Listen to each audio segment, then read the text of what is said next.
Main Quotes presents John Locke's Secret Quotes. Education begins the gentleman, but reading, good company, and reflection must finish him. As people are walking all the time in the same spot, a path appears. One unerring mark of the love of truth is not entertaining any proposition with greater assurance than the proofs it is built upon will warrant. The end of law is not to abolish or restrain, but to preserve and enlarge freedom. For in all the states of created beings capable of law, where there is no law, there is no freedom. The Bible is one of the greatest blessings bestowed by God on the children of men. It has God for its author, salvation for its end, and truth without any mixture for its matter. It is all pure. Fortitude is the guard and support of the other virtues. Government has no other end but the preservation of property. It is one thing to show a man that he is in an error, and another to put him in possession of the truth. All men are liable to error, and most men are, in many points, by passion or interest, under temptation to it. I attribute the little I know to my not having been ashamed to ask for information, and to my rule of conversing with all descriptions of men on those topics that form their own peculiar professions and pursuits. The improvement of understanding is for two ends. First, our own increase of knowledge. Secondly, to enable us to deliver that knowledge to others. The reason why men enter into society is the preservation of their property.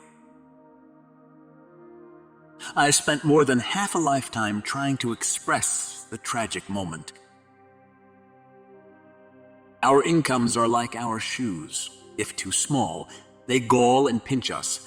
But if too large, they cause us to stumble and to trip. What worries you, masters you? A sound mind in a sound body is a short but full description of a happy state in this world. He that has these two has little more to wish for, and he that has these two has little more to wish for, and he that wants either of them will be little the better for anything else. All wealth is the product of labor. We are like chameleons. We take our hue and the color of our moral character from those who are around us. Our deeds disguise us.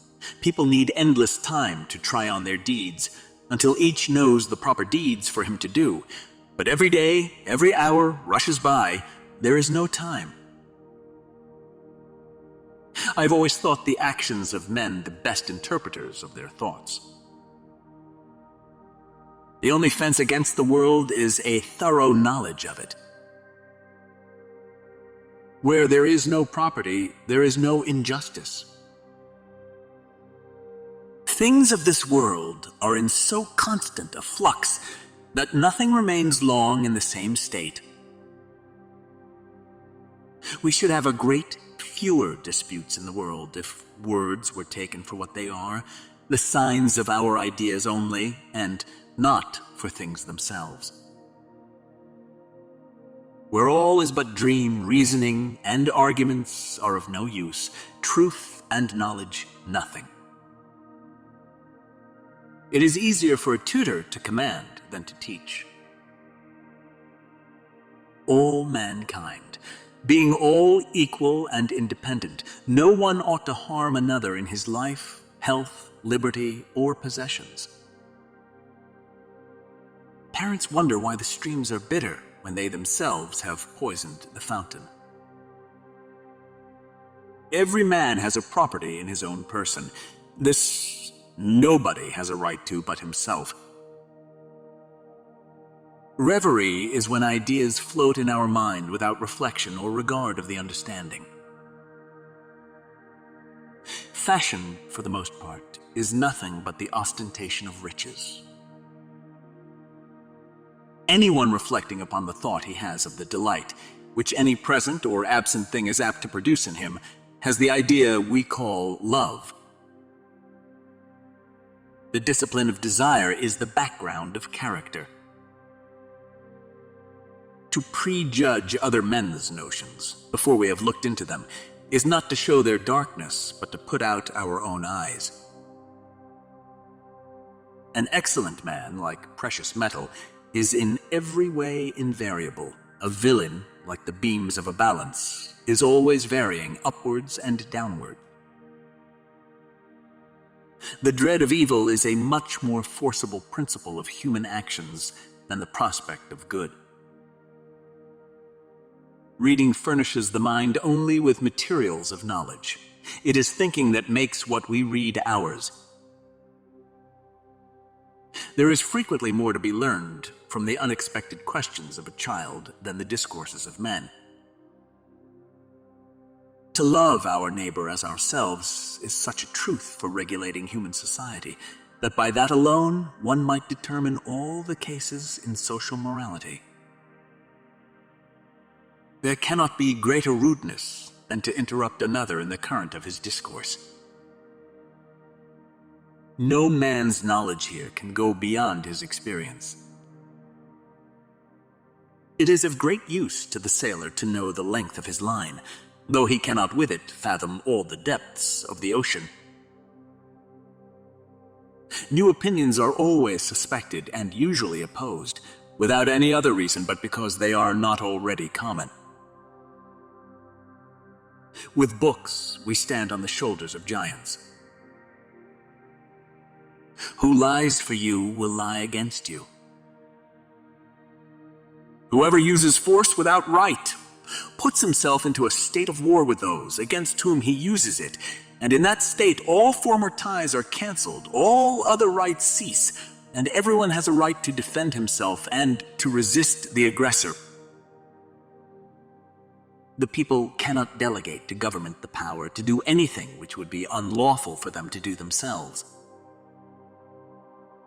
Reason must be our last judge and guide in everything. Liberty is to be free from restraint and violence from others. Any single man must judge for himself whether circumstances warrant obedience or resistance to the commands of the civil magistrate. We are all qualified, entitled, and morally obliged to evaluate the conduct of our rulers. This political judgment, moreover, is not simply or primarily a right, but like self-preservation, a duty to God. As such, it is a judgment that men cannot part with according to the God of nature. It is the first and foremost of our inalienable rights, without which we can preserve no other. Don't let the things you don't have prevent you from using what you do have. All men by nature are equal in that equal right that every man hath to his natural freedom, without being subjected to the will or authority of any other man. Being all equal and independent, no one ought to harm another in his life, health, liberty, or possessions. As usurpation is the exercise of power which another has a right to, so tyranny is the exercise of power beyond right, which nobody can have a right to. Who are we to tell anyone what they can or can't do? Whenever legislators endeavor to take away and destroy the property of the people, or to reduce them to slavery under arbitrary power, they put themselves into a state of war with the people, who are thereupon absolved from any further obedience. The most precious of all possessions is power over ourselves. Wherever law ends, tyranny begins.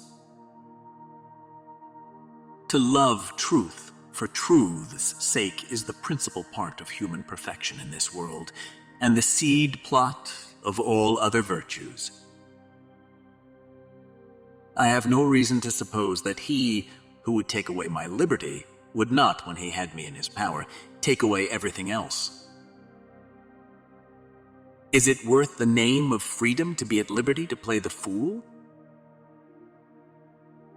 Logic is the anatomy of thought. Where there is no desire, there will be no industry.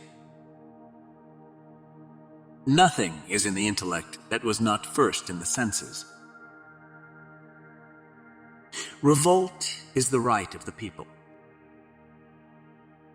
Freedom of men under government is to have a standing rule to live by, common to every one of that society and made by the legislative power vested in it, and not to be subject to the inconstant, uncertain, arbitrary will of another man.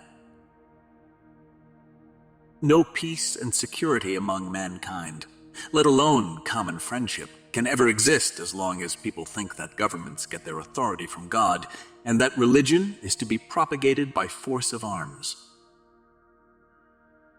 If anyone shall claim a power to lay and levy taxes on the people by his own authority, and without such consent of the people, he thereby invades the fundamental law of property and subverts the end of government. Men's happiness or misery is, for the most part, of their own making. The body of people may, with respect, resist intolerable tyranny. The great question which, in all ages, has disturbed mankind and brought on them the greatest part of their mischiefs, has been not whether be power in the world, nor whence it came, but who should have it. How long have you been holding those words in your head, hoping to use them? Consciousness is the perception of what passes in man's own mind. Truth, like gold, is not less so for being newly brought out of the mind. The great art to learn much is to undertake a little at a time. As the magistrate has no power to impose by his laws the use of any rites and ceremonies in any church, so neither has he any power to forbid the use of such rites and ceremonies as are already received, approved and practiced by any church, because if he did so, he would destroy the church itself, the end of whose institution is only to worship God with freedom after its own manner. Where there is no law, there is no freedom. To be rational is so glorious a thing that two-legged creatures generally content themselves with the title. 'Tis a mistake to think this fault tyranny is proper only to monarchies. Other forms of government are liable to it, as well as that. For where ever the power that is put in any hands for the government of the people and the preservation of their properties is applied to other ends and made use of to impoverish, harass, or subdue them to the arbitrary and irregular commands of those that have it, there it presently becomes tyranny, whether those that thus use it are one or many.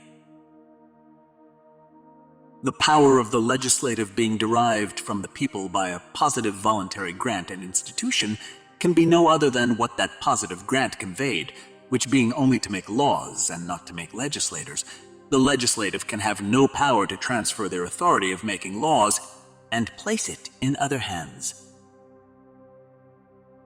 He that uses his words loosely and unsteadily will either not be minded or not understood.